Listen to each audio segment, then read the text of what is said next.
প্রত্যেক দিন সকালে তুমি যদি ঘুম থেকে উঠে এক গ্লাস জল খেতে পারো তাহলে শরীরের পক্ষে খুবই উপকার। গুড মর্নিং সবাইকে। সবাই কেমন আছো? আশা করি সবাই ভালো আছো, আর তোমাদের ভালোবাসায় আমি অনেক ভালো আছি। আমি ঝুমা। আমার নতুন একটা মিনি ব্লগে সবাইকে স্বাগত। এই এক মাস তো প্রচুর পরিমাণে বৃষ্টি হচ্ছে, তার মধ্যে মাঝে মাঝে রোদ্রু দেয়, কিন্তু এই 2-3 দিন এত পরিমাণে বৃষ্টি দিচ্ছে যে রোদ তো দূরের কথা, বাইরে বেরোনো যাচ্ছে না। একটু বাইরে বেরিয়ে দাঁতরা মাজতে বেরিয়েছিলাম, দেখো আমার জুতোটা ছিঁড়ে গেছে। তো এক মাস আগে বাইরে বেরিয়েছিলাম, ওই জুতোটা আগের জুতোটা ছিঁড়ে গিয়েছিল, আর এই জুতোটা কিনেছিলাম, দেখো এক মাস হয়নি আবার জুতোটা ছিঁড়ে গেল।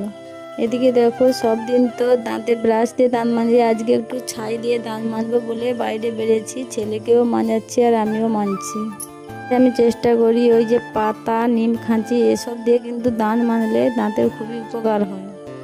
সব দিন তো বাইরে বেরোনো যায় না, আজকে একটু বেরোলাম। দেখো আজকে সকালটা একটু বৃষ্টিটা কমছে, তাই গিয়েছে মুখটা ধুয়ে নিলাম, ছেলেকেও ধুইয়ে দিলাম, যেহেতু আজকে পরীক্ষা। এদের পরীক্ষাটা কীরকম হচ্ছে বলো তো, একদিন হচ্ছে একদিন ছুটি হচ্ছে। প্রত্যেক দিন পরীক্ষাটা হলে কি হয়, পড়ার প্রতি ইচ্ছেটা থাকে, আর একদিন ছাড়া ছাড়া হলে পড়ার প্রতি ইচ্ছেটা থাকে না। তারপরে দেখো চলে এসেছে আমাদের বাড়ির সামনে আখের রস। আর আখের রস এলে আমরা কিন্তু খুবই খেতে ভালোবাসি, তার মধ্যে আমার ছেলে কিন্তু প্রচুর খেতে ভালোবাসে। এই আখের রসটাকে সকালে আর কিছুই খায় না। এদিকে ও খেয়ে গেছে, আমিও এক গ্লাস খেয়ে নিলাম। আখের রসটা খাওয়া দাওয়া করে চলে এলাম জলখাবার খেতে, তখন বাজে 9টা। এদিকে সকালের জলখাবারটাও খেতে চলে এলাম, এখন বাজে 9টা। 9টার সময় জলখাবারটা খাবো, দুধ, কলা আর মিষ্টি। আমার কিন্তু এই খাবারটা একেবারে পছন্দ নয়, আমার খেতে ভালো লাগে কি জানো, পান্তা। আমাদের বাড়িতে মাছ নাই, সব দিন মাছ থাকবে এমন কোনো কথা নাই। আজকে হবে ডাল, আর হবে ওই যে ঢেঁড়স আলু বেগুন দিয়ে একটা সবজি, আর আলু ভাতে দেওয়া হবে, আলু মাখার ডাল আর একটা সবজি হবে।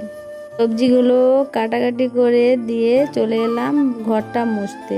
আর বাইরে কিন্তু প্রচুর পরিমাণে বৃষ্টি হচ্ছে, আর ঘরটা কেন কেমন কেমন লাগছে। মাঝে মাঝে না ঘরটা মুছলে আমারও নিজের মনটাও ভালো থাকে না। রুমটা মুছতে যেন প্রচুর পরিমাণে কষ্ট হয়, কেন বলো তো, এই যে বক্স পালঙ্কর নিচে কীরকম করে মুছবো বলো, এরকম একটা ডাং রেখেছি, ওর সঙ্গে কানি জড়িয়ে নিচটা সুন্দর করে মুছে নিই, না হলে মুছতে পারবো না। আর কি নোংরা দেখো পড়েছে, ছেলে যত কিছু খাচ্ছে ওই পালঙ্কর ভিতরে রেখে দিয়েছি। এদিকে টেবিলটাও মুছে নিলাম।